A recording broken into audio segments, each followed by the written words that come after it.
Hello guys, स्वागत है आपका सिटीजनशिप चैनल पर। और आज मैं आपके लिए लेकर आया हूँ हॉस्टल पार्ट 2 की story explain video. First part पर आप सबने बहुत अच्छा रिस्पांस दिखाया था, तो उसके लिए सबको धन्यवाद। तो ये मूवी 2007 में रिलीज हुई थी, फर्स्ट पार्ट के 2 साल बाद, और इसमें पार्ट 1 के आगे की स्टोरी दिखाई गई है। तो अगर आपने फर्स्ट पार्ट की वीडियो नहीं देखी तो ऊपर आई बटन पर क्लिक करके पहले वो वीडियो देख लो, नहीं तो आपको कुछ समझ नहीं आएगा।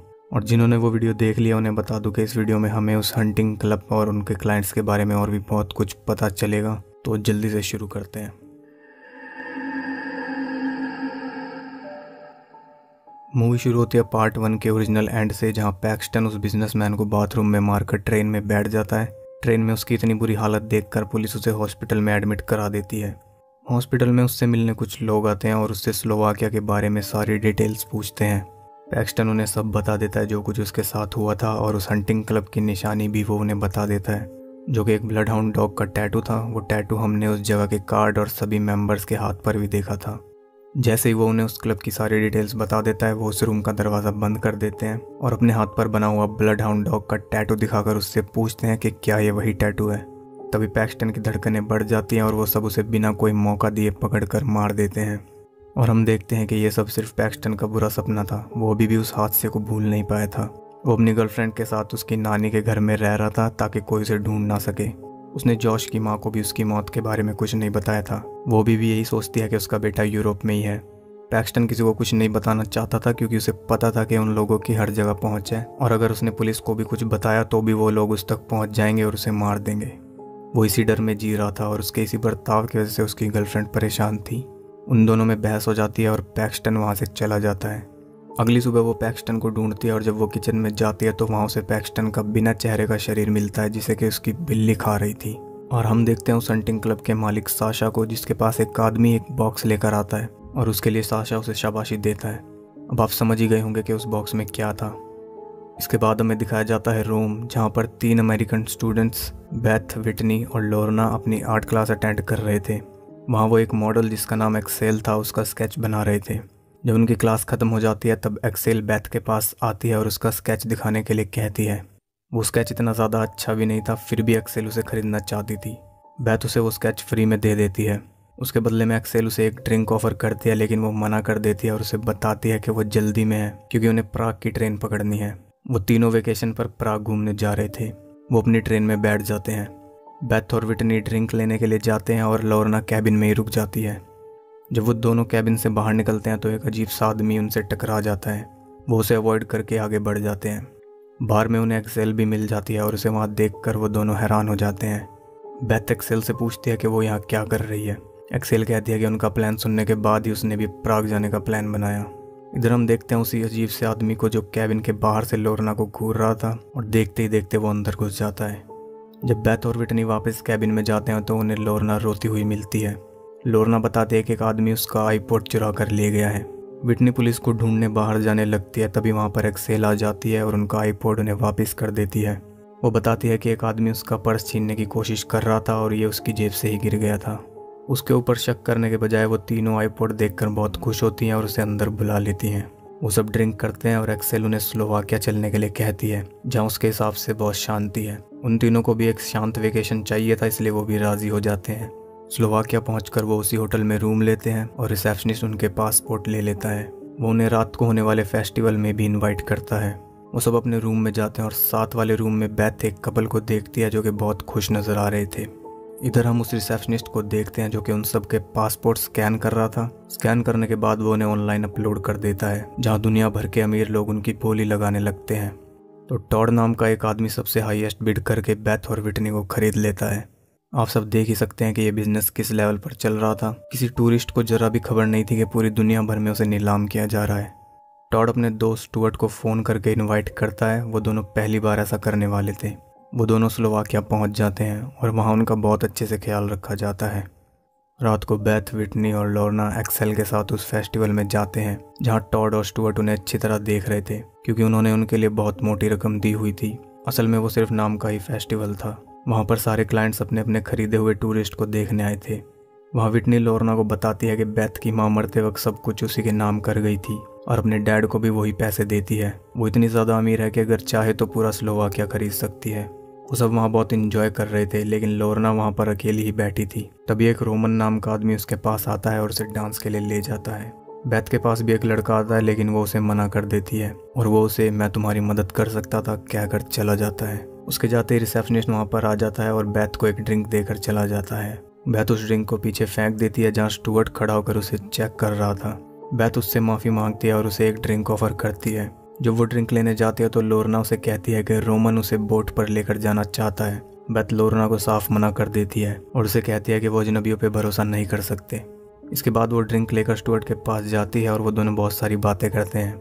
जैसे ही बेथ जाने लगती है स्टुअर्ट उसे गुड नाइट बेथ बोल देता है। बेथ वहीं रुक जाती है क्योंकि इस पूरी कन्वर्सेशन में बेथ ने उसे अपना नाम बताया ही नहीं था। स्टुअर्ट कहता है कि उसने उसकी फ्रेंड्स को उसे बुलाते हुए सुना था। बेथ उसकी बात पर यकीन कर लेती है और वहाँ से चली जाती है। आगे उसे लोरना दिखाई देती है जो कि रोमन के साथ बोट पर बैठकर जा रही थी।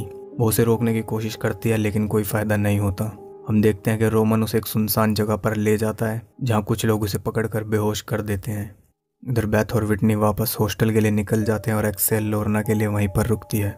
हॉस्टल पहुंचकर बेथ अपने साथ वाले रूम में देखती है तो उसे वहाँ 2 आदमी दिखाई देते हैं जो कि सारा सामान समेट रहे थे। बेथ को देखकर वो दरवाज़ा बंद कर देते हैं। ये वही रूम है जिसमें पहले बेथ ने उस कपल को देखा था। अगली सुबह बेथ और विटनी एक्सेल के साथ स्पा में चिल कर रही थी और वो सब सोच रहे थे कि लोरेन रोमन के साथ मज़े कर रही होगी।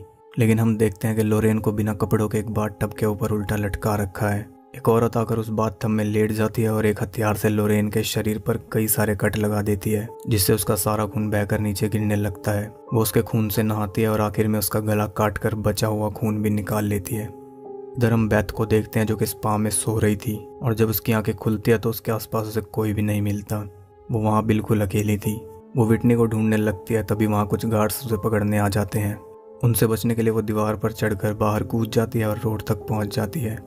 वहाँ उसे वही लड़का मिलता है जो कि फेस्टिवल में उसके पास आया था। बेथ उससे मदद मांगती है लेकिन वो उसकी कोई मदद नहीं करता और वहाँ से चला जाता है। बेथ फिर से जंगल में भागती है जहाँ वो क्रिमिनल बच्चे उसे जाल में फंसाकर पीटने लगते हैं। तभी वहाँ एक्सेल आ जाती है और उसके साथ साशा भी होता है। एक्सेल बेथ को वहाँ से ले जाती है। साशा उन सब बच्चों को एक लाइन से खड़ा करता है और उन्हें किसी एक बच्चे को आगे फेंकने के लिए कहता है। वो बच्चे 1 सेकंड के लिए भी नहीं सोचते और एक लड़के को आगे फेंक देते हैं। साशा उसे गोली मार देता है लेकिन इसका उन बच्चों पर कुछ भी असर नहीं होता और वो आराम से वहाँ से चले जाते हैं। एक्सेल बेथ को साशा के घर में लेकर जाती है और वहाँ हम एक्सेल की एक बहुत ही बड़ी और शानदार पेंटिंग देखते हैं। इससे हमें यह कंफर्म हो जाता है कि ये सब एक सोचा समझा प्लान था क्योंकि इतनी शानदार पेंटिंग होने के बावजूद भी एक्सेल बेथ के स्केच को खरीदने की जिद कर रही थी जो कि इस पेंटिंग के आगे कुछ भी नहीं है। उधर हम देखते हैं कि एक मेकअप आर्टिस्ट विटनी को क्लाइंट के लिए तैयार कर रहा था। विटनी किसी तरह उससे पीछा छुड़ाकर वहाँ से भागती है लेकिन वहाँ पर हर जगह CCTV कैमरास लगे थे, इसलिए गार्ड पहले ही सब कुछ लॉक कर देते हैं और वो कहीं नहीं जा पाती। इधर बेथ एक्सेल के कमरे में रखी फ़ोटो देख लेती है जिसमें वही अजीब सा आदमी था जिसने ट्रेन में लोरना का आईपॉड चुराया था। और साथ ही एक और फोटो होती है जिसे वो तो नहीं पहचान पाती लेकिन हम सब पहचान गए हैं। उस फोटो में एक्सेल अपनी फ्रेंड्स नटालिया और स्वेटलाना के साथ दिखाई देती हैं जो कि फर्स्ट पार्ट में हमें दिखाई गई थी। बेथ खिड़की से बाहर देखती है तो उसे वही गार्ड्स दिखाई देते हैं जो कि उसे पकड़ने स्पा में भी गए थे। अब उसे पता चल जाता है कि एक्सेल भी इस सब में मिली हुई है। वो खुद को वार्डरोब में बंद कर लेती है और उसके अंदर उसे एक सीक्रेट रूम मिलता है जहाँ बहुत सारे लोगों के कटे हुए सर रखे हुए थे एक ट्रॉफी के तौर पर, और उनमें हमें पैक्सटन का सर भी दिखाई देता है। वो गार्ड्स आकर बेथ को पकड़ लेते हैं। टॉड और स्टुअर्ट भी तैयार होकर उस फैक्ट्री पर पहुंच जाते हैं। कपड़े बदलकर वो दोनों अपने अपने रूम में चले जाते हैं।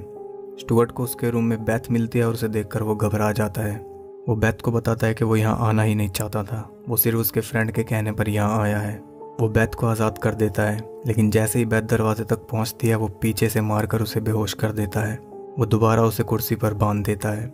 उधर टॉड विटनी को टॉर्चर करने के लिए एक पावर कटर चुनता है लेकिन जैसे ही वो उसके चेहरे पर उसे चलाता है उसकी स्कैल्प उस कटर में अटक जाती है और विटनी को देखकर टॉड को घिन आने लगती है। वो उसे उसी हालत में छोड़कर वहाँ से चला जाता है लेकिन उस क्लब के कॉन्ट्रैक्ट के हिसाब से बिना किसी को मारे कोई वहाँ से जा नहीं सकता था। टॉड कॉन्ट्रैक्ट तोड़ देता है और उसे सज़ा देने के लिए वो लोग उसके ऊपर जंगली कुत्ते छोड़ देते हैं जो कि उसे बड़ी बेरहमी से चीर फाड़ कर खा जाते हैं। इसके बाद वो विटनी का फर्स्ट एड कराते हैं और उसकी एक पिक्चर लेकर सभी क्लाइंट्स को दिखाते हैं। वो उसे एक स्पेशल ऑफ़र के तौर पर कम प्राइस में दे रहे थे। ये ऑफ़र लेकर वो स्टुअर्ट के पास भी पहुंच जाते हैं और क्योंकि वो बेथ की फ्रेंड थी इसलिए वो उस ऑफ़र के लिए हाँ कर देता है। विटनी को मारकर वो उसका नेकलेस लेकर बेथ को पहना देता है। बैथ अपनी जान बचाने के लिए उसे सेड्यूस करने लगती है। वो उसके हाथ पैर खोल देता है और उसे टेबल पर लेटा देता है। वो उसका रेप करने की कोशिश करता है, लेकिन बैथ उससे लड़ती है और उसे बुरी तरह घायल करके उस कुर्सी पर बांध देती है। सिक्योरिटी गार्ड्स वहाँ पर आ जाते हैं, लेकिन वो उनके ऊपर बंदूक तान देती है और स्टुअर्ट के जेनिटल्स काटने की धमकी देती है। वो साशा को वहाँ बुलाने की डिमांड करती है और साशा आकर उन दोनों को मारने के ऑर्डर्स दे देता है। लेकिन बैथ उसे एक अच्छी डील ऑफर करती है, क्योंकि उसके पास पैसे की कोई कमी नहीं थी। वो उसे मुंह मांगी कीमत ऑफर करती है, लेकिन वो उसे वहाँ का रूल बताता है कि वहाँ का मेंबर बनने के लिए किसी को मारना पड़ता है। बैथ बिना सोचे स्टुअर्ट के जेनिटल्स काट देती है और उसे मरने के लिए छोड़ देती है। इसके बाद वो भी एक ब्लड हाउंड डॉग का टैटू बनवाती है और उस क्लब की मेंबर बन जाती है। और यहाँ ये मूवी एंड हो जाती है। ऐसा सबको लग रहा होगा, लेकिन ऐसा है नहीं। इसके बाद बैथ उन बच्चों की मदद से एक्सेल को जंगल तक लेकर आती है और उसका सर धड़ से अलग कर देती है। वो बच्चे उसके सर से फुटबॉल खेलते हैं और यहाँ ये मूवी ख़त्म हो जाती है। ये मूवी बहुत सारे देशों में बैन कर दी गई थी और ये अपने पहले पार्ट के मुकाबले कुछ भी नहीं कमा पाई थी, क्योंकि रिलीज से पहले ये मूवी किसी ने ऑनलाइन लीक कर दी थी और उस साल इसे मोस्ट पायरेटेड फिल्म एवर का टाइटल भी मिला था। जिन देशों में ये मूवी रिलीज की गई थी वहाँ इसे स्ट्रिक्टली 18+ रखा गया था और जर्मनी में तो लोरना का टॉर्चर और डेथ वाला पूरा सीन ही नहीं दिखाया गया। आप बताइए कमेंट्स में आपको मूवी कैसी लगी, और इसके थर्ड पार्ट के लिए मैं कोई लाइक एम नहीं रख रहा हूँ। जितनी जल्दी हो सकेगा मैं इसका थर्ड पार्ट लेकर आऊँगा। लेकिन आपको अगर ये वीडियो पसंद आई हो तो लाइक करने में कोई कंजूसी मत करना। लाइक करके अपना सपोर्ट दिखाओ, एक लाइक की वैल्यू बहुत ज़्यादा है। और अगर आप ये मूवी या फिर जितनी मूवीज़ पर मैं वीडियो बनाता हूँ वो सारी मूवीज़ देखना चाहते हो तो मेरा टेलीग्राम चैनल ज्वाइन कर लो। उसमें मैं लेटेस्ट और रेयर मूवीज़ के लिंक भी डालता हूँ। ऑल्सो जो लोग कुछ बातचीत करना चाहते हैं वो इंस्टाग्राम पर फॉलो कर सकते हैं, links are in the description. तो बस आज की वीडियो करते हैं यहीं पे ख़त्म। सब सेफ रहना, घर में रहना, अगर कोई एक्सट्रीम काम हो तभी बाहर निकलना, और मैं मिलता हूँ आपसे अगली वीडियो में। तब तक के लिए सबको बाय।